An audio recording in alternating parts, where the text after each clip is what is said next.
नमस्कार साथियों, स्वागत है आप सभी का आपकी अपनी पाठशाला पर। मैं हूं अंकित अवस्थी।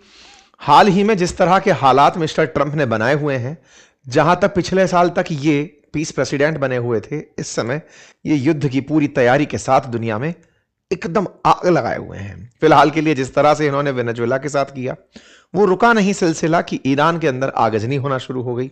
इसके तुरंत बाद अब पता चलता है कि क्यूबा के हालात खराब हैं। क्यूबा के साथ साथ कोलंबिया, मैक्सिको, इन सबको आप थ्रेट दिए पड़े हैं। ऐसे में डोनाल्ड ट्रंप, जो पिछले साल तक दुनिया में शांति कराने की बात कर रहे थे, अचानक अपना रक्षा बजट बढ़ाकर $1.5 ट्रिलियन ले जाते हैं। $1.5 ट्रिलियन का 2027 का अनाउंसमेंट हो जाता है। ये सारी बातें वेनेजुएला पर हुए इनके हमले के बाद, वेनेजुएला के राष्ट्रपति को उठाने के बाद और खुद को एक्टिंग प्रेसिडेंट ऑफ वेनेजुएला बताने के बाद हो रहा है। ईरान के अंदर जो हालात मचे हुए हैं, इससे शायद आप अनभिज्ञ ना हो। ग्रीनलैंड को लेकर के इनका धमकाना, ये सब आपकी सुर्खियों में हो। ये सब चल ही रहा था। इसी बीच में एक सुर्खी बनती है और वो सुर्खी लोगों का ध्यान आकर्षित कर लेती है। ध्यान ये कि एक हवाई जहाज लैंड होता हुआ दिखाई देता है। लैंड होता हुआ दिखाई देता है तो क्या हवा में ही रहता था? क्या पता चले मार्स पे रहता था, अचानक उतर कर आया? नहीं, रहता था, लेकिन कभी भी उसे पब्लिक नहीं किया जाता था। जब भी वो पब्लिक प्लेटफॉर्म्स पर दिखाई देता था, समझा जाता था कि किसी भीषण तैयारी की, युद्ध की तैयारी हो रही है। एक जहाज जिसे आप फिलहाल के लिए तस्वीर में देख रहे हैं, ये अमेरिका का डूम्सडे प्लेन कहलाता है। डूम्सडे, वैसे हिंदी में इसके अनेक शब्द हैं। कुछ लोग इसे प्रलय कहते हैं, कुछ लोग इसे कयामत कहते हैं, कि जिस दिन कयामत आएगी उस दिन का जहाज, मतलब ये कयामत का रिप्रेजेंटेटिव अमेरिका में माना जाता है। बोले ऐसा इस जहाज में क्या है? इसकी वजह से क्या बम गिराए जाते हैं, न्यूक्लियर बम गिराए जाते हैं? क्या है इस प्लेन में? फाइटर जेट है? क्या है विशेषता? तो मैं इसके बारे में बताऊंगा ही। फिलहाल के लिए इतना जान लीजिए कि कहते हैं कि अगर अमेरिका में प्रलय हो तो अमेरिकी राष्ट्रपति जहां खुद को सबसे ज्यादा सुरक्षित महसूस करेंगे, वो उनका ये प्लेन होगा जिसे डूम्सडे प्लेन कहा जाता है। बोले अमेरिकी राष्ट्रपति तो ऑलरेडी एयरफोर्स 1 में उड़ते हैं, उसके अलावा उन्हें इसकी जरूरत क्या है? एयरफोर्स 1 में उड़ते हुए भी उनको अगर उससे भी उच्च सुरक्षा चाहिए तो वो इस विमान में मिलती है। इसमें ऐसा क्या है? तो अमेरिका का रक्षा विभाग पेंटागन कहलाता है। कहते हैं कि रक्षा विभाग का अगर उड़ता हुआ कोई ऑफिस होगा तो वो ये होगा। इसमें क्या सुविधाएं हैं इस पर तो हम जिक्र करेंगे ही, लेकिन फिलहाल के लिए यह समझ लीजिए कि अगर कभी अमेरिका में कोई न्यूक्लियर बम दाग दे तो जो अगले ही क्षण अमेरिकी राष्ट्रपति धरती पर नहीं दिखाई देंगे, वो हवा में ही अपने आप को तैराते रहेंगे। कब तक तैरते रहेंगे? सारी विशेषताएं आज के सेशन में। हेडलाइंस बन चुकी है, US doomsday nuclear plane spotted in Washington. इस खबर को आप यहां पर उठते हुए देख सकते हैं। अमेरिका के अंदर डूम्सडे प्लेन जिसका रेयर अपीयरेंस देखा गया है, न्यूज में तो यह तक लिखा गया है कि यह 51 साल बाद देखा जा रहा है। तो इसके पीछे की 51 साल की क्या गणित है, वो भी हम आज 51 ईयर की गणित भी समझाएंगे कि 51 साल बाद दिखा है। इसका मतलब क्या ये इतने दिनों से गायब था और 51 साल पहले क्या कोई दुर्घटना हुई थी? बताते हैं। इससे पहले कि आप आगे बढ़ें, आपसे गुजारिश है कि चैनल को कृपया करके सब्सक्राइब कर लीजिए। आप में से लगभग 60% ऑडियंस ऐसी है हमारी जिसने चैनल को सब्सक्राइब नहीं किया हुआ है। कृपया करके सब्सक्राइब कर लीजिए, उसमें कोई भी चार्ज नहीं लगता है। हमारा उत्साह बढ़ता है, हम आपके साथ नित्य साथियों आगे बढ़ते हैं। विकिपीडिया पर इस जहाज की जानकारी डूम्सडे प्लेन के नाम से दी गई है। इस डूम्सडे प्लेन को एक ऐसे एयरक्राफ्ट के नाम से जाना जा रहा है जो कि कभी भी कमांड पोस्ट के रूप में काम कर सकता है यदि दुनिया में कभी न्यूक्लियर वॉर छिड़ जाए। दुनिया में न्यूक्लियर बम गिराने वाला अमेरिका अगर खुद पर कभी न्यूक्लियर हमला देखे तो वो खुद रेडिएशन से बचकर रहना चाहेगा।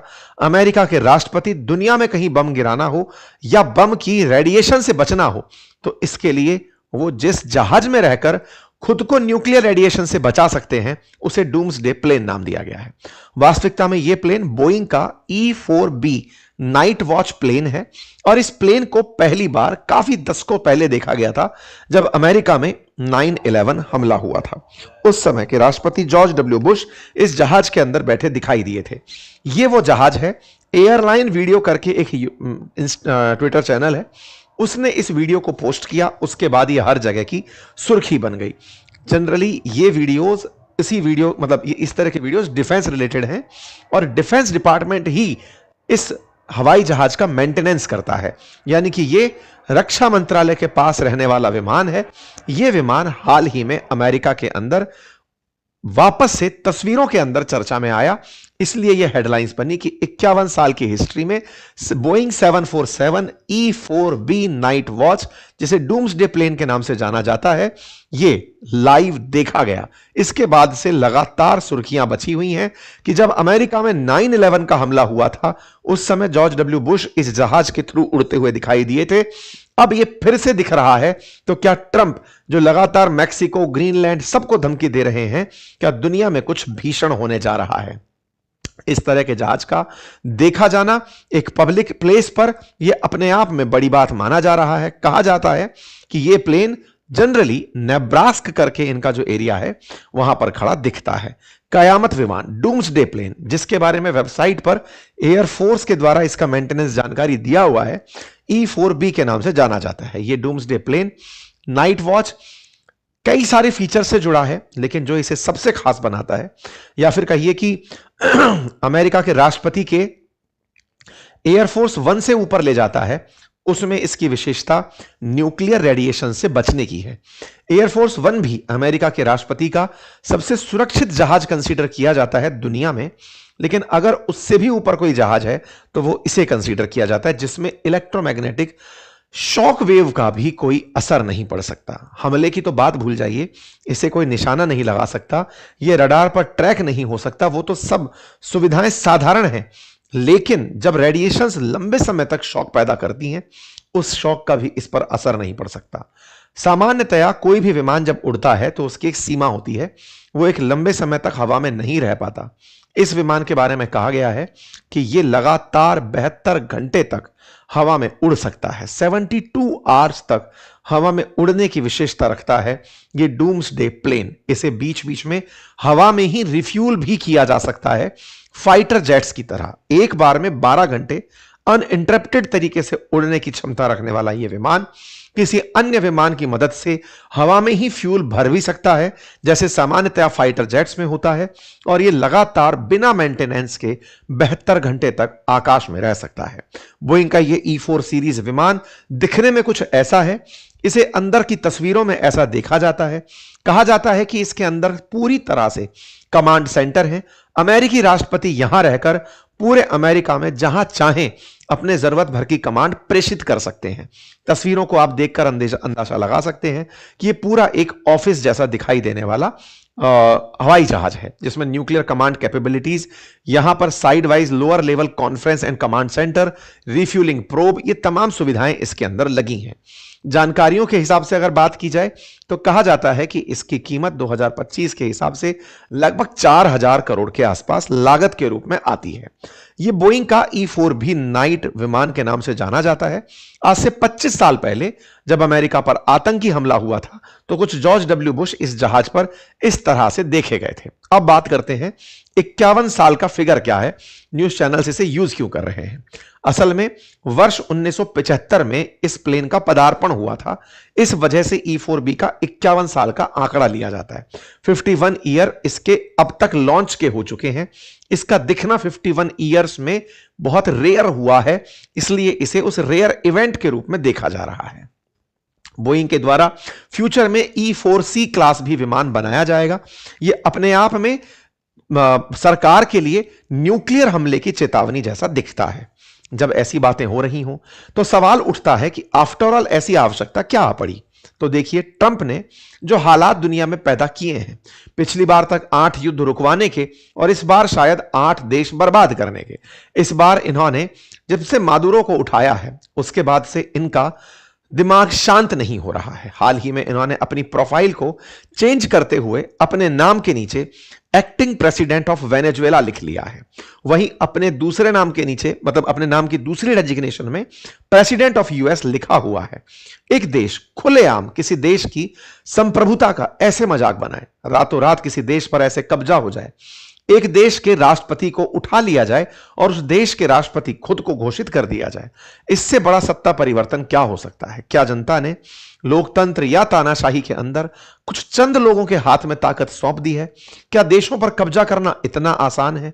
एक जमाने में जहां आप और हम सुना करते थे कि इस देश पर दूसरे देश का कब्जा हुआ, तो क्या केवल शासना अध्यक्षों को बदल के ही हो जाता था या युद्ध भी जनता लड़ती थी? क्या जनता के ऊपर शासन केवल इसी तरह से अध्यक्षों को बदल के होता रहा है? अगर ऐसा है तो ये वर्तमान जीवन में इससे बड़ा संवेदनशील मुद्दा नहीं हो सकता। एक देश का राष्ट्रपति बिल्कुल वैसे ही जैसे कभी ब्रिटेन की महारानी खुद को इंडिया की महारानी बताया करती थी, क्योंकि उन्होंने दिल्ली में बैठे किसी राजा को हटा दिया था, राजा को हटाया और खुद महारानी बन गए। बिल्कुल वैसे ही इन्होंने किया है। फिलहाल के लिए ये ईरान के पीछे पड़े हुए हैं। ईरान इन्हें धमका रहा है, लेकिन अमेरिका कहता है कि वो हमसे नेगोशिएट करना चाहता है, हमारे पास नेगोशिएशन के लिए आ रहा है।